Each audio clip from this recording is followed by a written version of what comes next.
అందరికీ హాయ్ అండి. ఆహ్, ముఖ్యంగా జన సైనికులకి, వీర మహిళలకి నాదొక చిన్న విన్నపం అండి. నేను ప్రొఫెషనల్‌గా కమెడియన్ అయ్యుండొచ్చు గానీ, పర్సనల్‌గా 80% మార్కులతో బీటెక్ కంప్లీట్ చేసి, ఈ సమాజం మీద, రాజకీయాల మీద, అలాగే వ్యక్తుల మీద, విలువల మీద, అన్నిటి మీద అవగాహన కలిగిన ఒక వ్యక్తిని నేను కూడా. ఆంధ్రప్రదేశ్‌లో ఓటు హక్కు ఉంది కాబట్టి జరుగుతున్న విషయాల మీద మాట్లాడే హక్కు నాకు కూడా ఉందని నేను మాట్లాడుతున్నాను. అంటే జనసేనకి 24 సీట్లు అని అనౌన్స్ చేయగానే చాలామంది పవన్ కళ్యాణ్ గారిని తిడుతున్నారు. కొంతమంది అలుగుతున్నారు. కొంతమంది అసంతృప్తి చెందుతున్నారు. ఇంకొంతమంది అయితే మోసిన జెండానే కిందేసి కాలుస్తున్నారు. ఇంకొంతమంది అయితే వేసిన స్టిక్కర్స్‌ను లాగేసి పీకేస్తున్నారు. ఇవన్నీ చూసి నిజంగా మనసుకి చాలా చాలా చాలా బాధనిపించింది. ఒక్కసారి ఆవేశంతో కాకుండా మీ ఆత్మ సాక్షిగా ఆలోచించి చెప్పండి. తను నమ్ముకున్న ప్రజలను కానీ, తనతో నడుస్తున్న నాయకులను కానీ మోసం చేసే వ్యక్తిత్వం పవన్ కళ్యాణ్ గారికి ఉంటుందా అండి? పెట్టిన పార్టీకి సపోర్ట్ చేసే మనమే ఇంత ఆలోచిస్తే, ఒక పార్టీ పెట్టిన వ్యక్తి ఇంకెంత ఆలోచించుంటాడు? ఒక డెసిషన్ తీసుకోవడానికి తనలో తాను ఎంత మదనపడి ఉంటాడు? ఇది ఒక్కసారి ఆలోచించాలని మనస్ఫూర్తిగా కోరుకుంటున్నాను. 10 సంవత్సరాలుగా ఎటువంటి అవినీతి చెయ్యకుండా, తన సొంత కష్టార్జితంతో పార్టీని నడుపుతున్న గొప్ప నాయకుడు పవన్ కళ్యాణ్ గారు. అలాంటి వ్యక్తి గురించి మన శత్రువులు మాట్లాడినట్టు మనం కూడా మాట్లాడితే నిజంగా బాధ అనిపించిందండి. అంటే 24 సీట్లేంటి? అదేంటి? ఇదేంటి? అని. 2019లో కనీసం ఆయన్ను కూడా గెలిపించుకోలేని మనం, అదేంటి? ఇదేంటి? అని అడిగే హక్కు నిజంగా మనకుందంటారా? అరే! చిన్న పరీక్ష ఫెయిల్ అయితేనే ఇంట్లో నుంచి ఒక 10 రోజులు బయటికి రాము. అలాంటిది ఇంత పెద్ద ప్రజా సంగ్రామంలో 2 చోట్ల ఓడిపోయి కూడా రెండో రోజే సమస్య అనగానే పరిగెత్తుకుంటూ ఎళ్లి ఆ సమస్యను సాల్వ్ చేసిన గొప్ప మనసు పవన్ కళ్యాణ్ గారిది. తన పిల్లల కోసం బ్యాంకులో దాచిన డబ్బును కూడా తీసి కౌలు రైతుల కష్టాలు తీర్చిన పవన్ కళ్యాణ్ గారి గురించా మనం ఇలాంటివన్నీ మాట్లాడేది. ఎన్నో సమస్యల మీద ఎంతోమందికి ఎన్నో రకాలుగా సహాయం చేసిన వ్యక్తిత్వం. 2 అంటే రోజుకు 2,00,00,000 తీసుకునే ఒక స్టార్ హీరో సంపాదించిందంతా సహాయ కార్యక్రమాలకే పెట్టేసి, ఆల్మోస్ట్ అప్పు చేసి మరీ ఒక పార్టీని నడుపుతున్నాడని మీలో ఎంతమందికి తెలుసు? అలాంటి పవన్ కళ్యాణ్ గారి గురించి మనం ఎలా పడితే అలా మాట్లాడేస్తున్నాం. దేశ రాజకీయాల్లో దేశంలో ఇన్ని రాజకీయ పార్టీలున్నాయి. ఇంతమంది రాజకీయ నాయకులున్నారు. ఎవరైనా సరే, మేము అధికారంలోకొస్తే అది చేస్తాం, ఇది చేస్తాం అనేవాళ్ళే కానీ, ప్రతిపక్షంలో ఉండగా ఏనాడైనా వాళ్ళ జేబులో నుంచి ఒక్క రూపాయి తీసి ఎవరికైనా సహాయం చేశారా? అలా సహాయం చేసిన ఏకైక రాజకీయ నాయకుడు పవన్ కళ్యాణ్ గారు.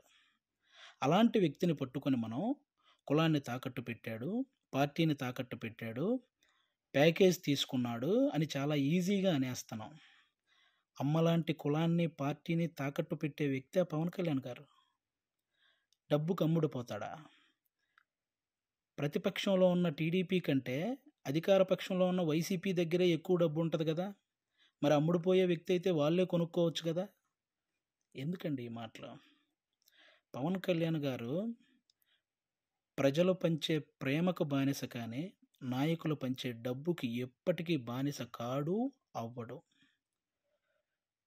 అభిమానించటం అంటే మనకు అనుకూలంగా ఉన్నప్పుడు జై కొట్టటం, అనుకూలంగా లేనప్పుడు బాయ్ చెప్పటం కాదండి. ఒక నాయకుడు ఎలాంటి డెసిషన్ తీసుకున్నా దానికి కట్టుబడి ఉండటాన్నే అభిమానించటం అంటారు. అదే నిజమైన అభిమానం అంటారు. అలా ఉండగలగాలి. ఎవరో రెచ్చగొట్టే మాటలు మన మీద కావాలని చూపించే జాలికి వాటిని చూసి మన నాయకుడిని మనమే ఎప్పుడు తక్కువ చేసి మాట్లాడకూడదు. అలాగే టీడీపీ కార్యకర్తలకు కూడా నా నుంచి ఒక చిన్న విన్నపం అండి. 2014లో ఒక్క సీటు కూడా ఆశించకుండా పూర్తి మద్దతు చంద్రబాబు నాయుడు గారికి ప్రకటించారు. ఆ త్యాగాన్ని గుర్తించాలని మనస్ఫూర్తిగా కోరుకుంటున్నాను. అలాగే 2023లో 14 సంవత్సరాలు ముఖ్యమంత్రిగా చేసిన ఒక వ్యక్తిని, పేద కుటుంబాల్లో ఎంతోమంది పేద విద్యార్థులు వాళ్ళు ఐటీ జాబ్ చేయొచ్చు, అమెరికాలోకెళ్ళి సెటిల్ అవ్వచ్చు అని ఈ ఐటీని తెలుగు రాష్ట్రాల్లో ప్రతి ఒక్కరికి పరిచయం చేసినటువంటి చంద్రబాబు నాయుడు గారు లాంటి వ్యక్తి ఒక 70 ఏళ్ల పైబడిన వ్యక్తిని జైల్లో పెడితే నిజంగా చాలామందికి బాధ అనిపించింది. అలాగే పవన్ కళ్యాణ్ గారు అక్కడికి వెళ్ళి కలవడం జరిగింది. పొత్తు అనేది పెద్ద సభలు పెట్టి ఆడంబరంగా చేసుకోవచ్చు, కానీ అలాంటి ఆడంబరాలు కోరుకోలేదు. అక్కడ కష్టాన్ని చూశాడు. ఆ జైలు ముందుకొచ్చి అక్కడే పొత్తును ప్రకటించాడు. ప్రకటించిన వెంటనే జన సైనికులందరికీ ఏం చూసించాడో తెలుసా? అవసరంలో మనం ఆదుకున్నాం కాబట్టి అనవసరంగా టీడీపీని ఎవరైనా తక్కువగా మాట్లాడడం కానీ, తప్పుగా మాట్లాడడం కానీ చేయొద్దని జన సైనికులందరికీ సూచించారు. ఒక సభలో మనం మాట్లాడేటప్పుడు జనసేన, టీడీపీ అని సంబోధిద్దాం. వాళ్ళు మాట్లాడేటప్పుడు టీడీపీ, జనసేన అని సంబోధిస్తారు అని కూడా చెప్పి కార్యకర్తల్లో ఒక ఉత్సాహాన్ని నింపారనమాట. అంటే ఒక పొత్తు ధర్మాన్ని ఇంతకంటే నిజాయితీగా పాటించే వ్యక్తి ఎవరైనా ఉంటారా? ఎక్కువ సీట్లు తీసుకొని ఇన్నే గెలిచాడా అనిపించుకోవటం కంటే, తక్కువ సీట్లు తీసుకొని అన్నీ గెలిచాడు అనిపించుకోవటం కరెక్ట్ అని భావించి 24 సీట్లకే పరిమితం అయ్యారు. కాబట్టి టీడీపీ కార్యకర్తలందరికీ రేపొద్దున ఆ 24 చోట్ల టీడీపీ కార్యకర్తల ఓటు ట్రాన్స్ఫర్ ఖచ్చితంగా జనసేనకు జరగాలి. ఆయన త్యాగాన్ని రుణం తీర్చుకోవాల్సిన సమయం వచ్చిందని నేను అనుకుంటున్నాను. అలాగే పవన్ కళ్యాణ్ గారి మాటని గౌరవించి జనసేన కార్యకర్తలు కూడా టీడీపీ నిలబడ్డ ప్రతి చోట ఆ ఓటు ట్రాన్స్ఫర్ జరగాలని మనస్ఫూర్తిగా కోరుకుంటున్నాను. చాలామందికి ఈ 24 సీట్లు ఏంటి, అదేంటి అని అసంతృప్తిగా ఉన్న వాళ్ళకి ఒక చిన్న ఎగ్జాంపుల్ చెప్తాను. మహేంద్ర సింగ్ ధోని క్రికెటర్ మీ అందరికీ తెలుసు. ఆయన వచ్చిన కొత్తలో స్టార్టింగ్లో డకౌట్ అయ్యాడు. ఆ తర్వాత మంచి మంచి షాట్లు కొట్టి ఒక 24 పరుగులు చేశాడు. ఇతనిలో గేమ్ ఉంది అని అందరికీ తెలిసేలా చేశాడు. ఆ తర్వాత గేమ్ చేంజర్ అయ్యాడు. ఆ తర్వాత గేమ్ విన్నర్ అయ్యాడు. ఫైనల్గా క్రికెట్నే శాసించాడు. మన నాయకుడు కూడా అంతే. స్టార్టింగ్లో 2 చోట్ల ఓడిపోయి ఉండొచ్చు. ఇప్పుడు 24 సీట్లతో అసెంబ్లీలోకి 21 సీట్లతో అసెంబ్లీలోకి వెళ్ళొచ్చు. 3 పార్లమెంట్ సీట్లు గెలవచ్చు. రాజకీయం బాగా తెలిసినవాడు అని అందరూ అనుకోవచ్చు.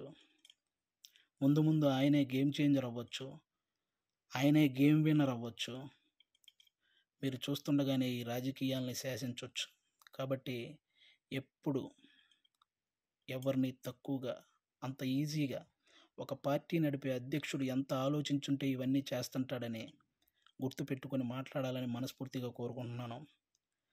ఆయన నిలబడ్డ 24 సీట్లు గెలిపించి ఒక మంచి పొజిషన్లో ఉంచండి. మన మనసులో ఉన్న పొజిషన్కి ఆయనే చేరుకుంటారు. థ్యాంక్ యూ అందరికీ. అంటే 10 సంవత్సరాల నుంచి పార్టీ నడుపుతున్న ఒక వ్యక్తికి 10 సీట్లు తగ్గగానే ఎలా పడితే అలా మాట్లాడుతుంటే 2 డేస్ నుంచి ఏం చేయాలో అర్థం కాక ఒకసారి నేను మాట్లాడాలనిపించి మాట్లాడాను. తప్పు మాట్లాడుంటే క్షమించండి, కరెక్ట్ మాట్లాడుంటే కన్విన్స్ అవ్వండి. Thank you. జై హింద్, జై జనసేన. Thank you.